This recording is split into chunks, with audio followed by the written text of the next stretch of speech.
ଦେଖନ୍ତୁ କାହାର ବ୍ୟକ୍ତିଗତ ଜୀବନ ଆମେ ଯୋଉମାନେ ରାଜନୀତିରେ ଅଛନ୍ତି ଆପଣ ଦେଖନ୍ତୁ ସାର୍ବଜନୀନ ଜୀବନରେ ଯୋଉମାନେ ଅଛନ୍ତି ସେମାନଙ୍କର ବିଭିନ୍ନ ଲୋକଙ୍କ ସହିତ ସମ୍ପର୍କ ଭେଟ ହୁଏ। କେତେବେଳେ ଜଣେ ଅପରାଧୀ ଆସିକି ଆପଣ ସାଇଡରେ ଗୋଟେ ସେଲ୍ଫି ନେଇଯାଇଥିବ ଆପଣ ଜାଣିପାରିବେ ନାହିଁ। କେତେବେଳେ କିଏ ଜଣେ ହୁଏ ତ ବେଳେ ବେଳେ ସେମିତି ହୁଏ। ଅର୍ଚ୍ଚନା ନାୟକଙ୍କ ସହିତ ଫଟୋ ଯୋଉ ଭାଇରାଲ ହେଇଛି ସେଇଟା ନିଶ୍ଚିତ ଭାବରେ ଯେହେତୁ କନକବର୍ଦ୍ଧନ ସିଂହଦେଓ ମହୋଦୟ ସେଠି ଉପସ୍ଥିତ ଥିଲେ ତାଙ୍କ ଘରଟି ଯାଇଥିଲେ ନିହାତି ଭାବରେ ସେଇଟା ଫଟୋଟା ଭାଇରାଲ ହଉଛି।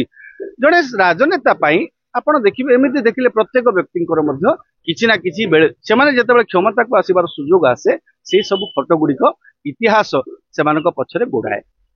ତେଣୁ ମୋ ମତରେ ଏସବୁ ଦିଗ ଆସିବା ଏଇ ସବୁ ଦିନ ଆସିବା ପୂର୍ବରୁ ବିଧାୟକ ମାନେ ବା ମନ୍ତ୍ରୀ ମାନେ ଯୋଉମାନେ ରାଜନୀତିରେ ଅଛନ୍ତି ସେମାନଙ୍କର ଚିତ୍ର ଚରିତ୍ର ଆଚରଣ ଉଚ୍ଚାରଣକୁ ସେଭଳି ରଖିବା ଉଚିତ। ହଁ ଅଜାଣତରେ ଅନେକ ଭୁଲ ବି ହେଇଯାଏ ଯୋଉ ଭୁଲ ପାଇଁ ସେମାନଙ୍କୁ ବେଳେ ବେଳେ ଅପଦସ୍ଥର ଶିକାର ହେବାକୁ ପଡେ। ଆଜି କନକବର୍ଦ୍ଧନ ସିଂହ ମଧ୍ୟ ସେଇ ଯୋଉ ଫଟୋ ଭାଇରାଲ ହଉଛି ସେଇଟା ମଧ୍ୟ ସାମ୍ନା କରିବାକୁ ପଡୁଛି।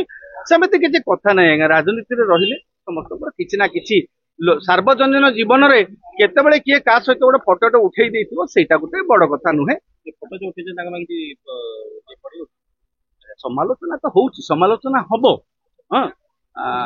ଏଇଟା କଣ ଭାରତୀୟ ଜନତା ପାର୍ଟି କଣ ଦେଖିନଥିଲା କି ଜାଣିନଥିଲେ ସବୁ ଜାଣିଥିଲେ ଜାଣିକି ତ ମନ୍ତ୍ରୀ କରିଛନ୍ତି ଉପମୁଖ୍ୟମନ୍ତ୍ରୀ କରିଛନ୍ତି ନା। ତେଣୁ ସେମାନେ ଏଇ ଜିନିଷଟାକୁ ଅଧିକ ଗୁରୁତ୍ୱ ଦେଇନାହାନ୍ତି। ତେଣୁ ତାଙ୍କୁ ଉପମୁଖ୍ୟମନ୍ତ୍ରୀ କରାହେଇଛି। ମୁଁ ଭାବୁନି ତାଙ୍କର କିଛି ଏଇ ଭିତରେ ୟାକୁ ନେଇକରି ଗୋଟେ ଅସୁବିଧା ହବ।